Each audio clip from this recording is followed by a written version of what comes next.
Henrik Lund ordered a wife the way he ordered everything else. By mail, with specifications. He wanted a woman between 20 and 30. Healthy. Willing to cook, clean, and keep a homestead, preferably quiet. He wrote this in a letter to a matrimonial agency in Chicago and included a tintype photograph in which he looked stern, clean-shaven, and approximately 40% more handsome than he actually was.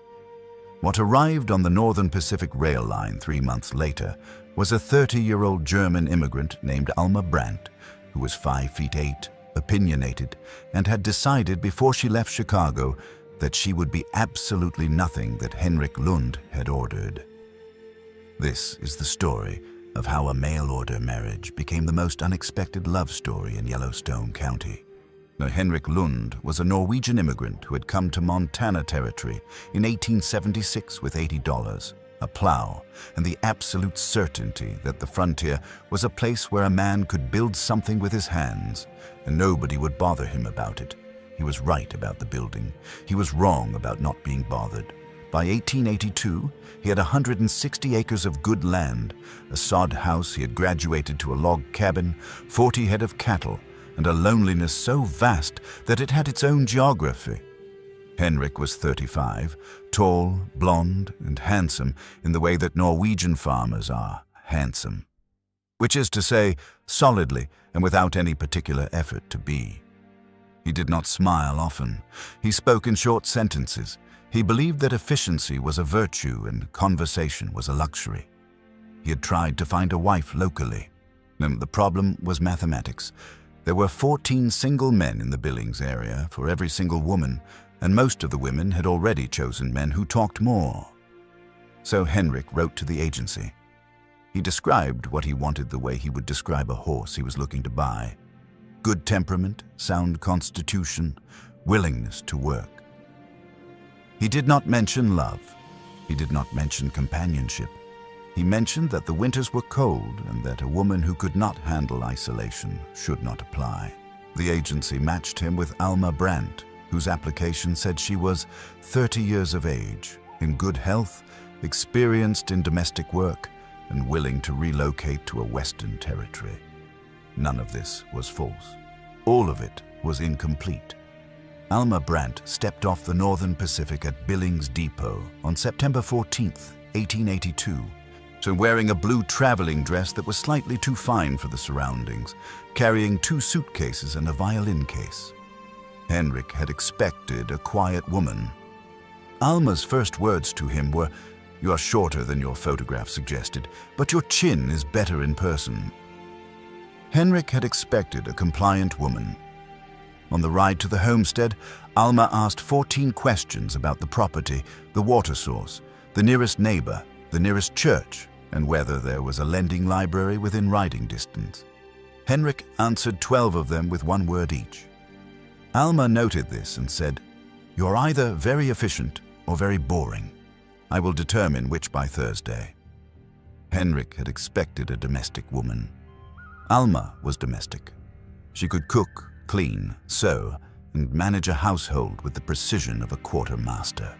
And what Henrik had not expected was that she could also read Latin, play the violin, argue theology, and had opinions about cattle breeding that she had formed by reading agricultural journals on the train. The first evening, Alma cooked supper, which was excellent, and then sat at the table and said, "We should discuss terms." Henrik said, "Terms?" Alma said, "I have come 3,000 miles to marry a man I've never met. This is a business arrangement. We should discuss it like adults. I will keep the house, cook, and help with the ranch. In exchange, I want 3 things: a room of my own until we are properly married, a bookshelf, and the right to say no without explanation." Henrik had never been negotiated with by a woman. He had barely been negotiated with by men. He sat across the table from this tall, direct, unapologetically German woman and felt something he had not felt in 6 years on the frontier. Surprise. He said, "You can have the room and the bookshelf. The right to say no is already yours. It doesn't need my permission." Alma looked at him. She had expected a man who would push back. She had expected to fight for the terms. She had not expected a man who understood immediately that her autonomy was not his to grant. She said, that was the right answer. He said, I know. It was the most words Henrik Lund had spoken in a single evening in 3 years. And it was only the beginning. She did not. Within a week, Alma had reorganized the kitchen, repaired the chicken coop with tools she found in the barn, and planted winter kale in a cold frame she built from scrap lumber. And Henrik came home one evening to find his woodpile restacked in a pattern that was more efficient than his own. He stood looking at it for a long time. He said, You restacked my wood. Alma said, Yours was going to rot from the bottom. Air needs to circulate. He said nothing more. But the next morning, he built her the bookshelf. It was pine, hand-planed, with 3 shelves and a carved edge that served no functional purpose whatsoever. It was, by the standards of Henrik Lund, an act of wild extravagance. Alma put it in her room.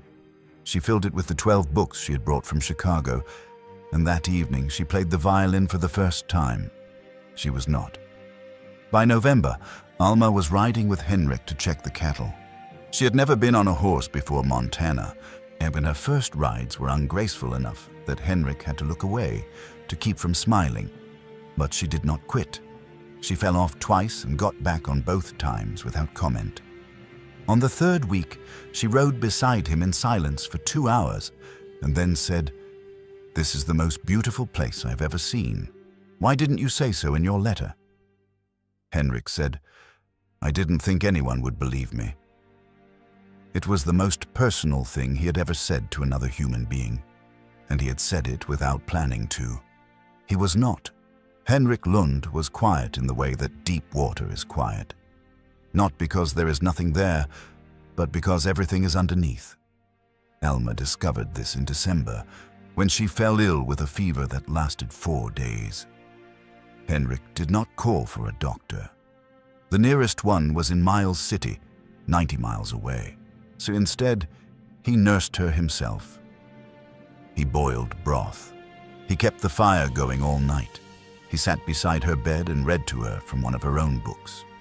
Haltingly, because his English was learned and not natural, and the book was Tennyson, which is not easy for anyone. When the fever broke, Alma opened her eyes and saw Henrik asleep in the chair beside her, with the book open on his chest and his hand resting on the edge of her blanket.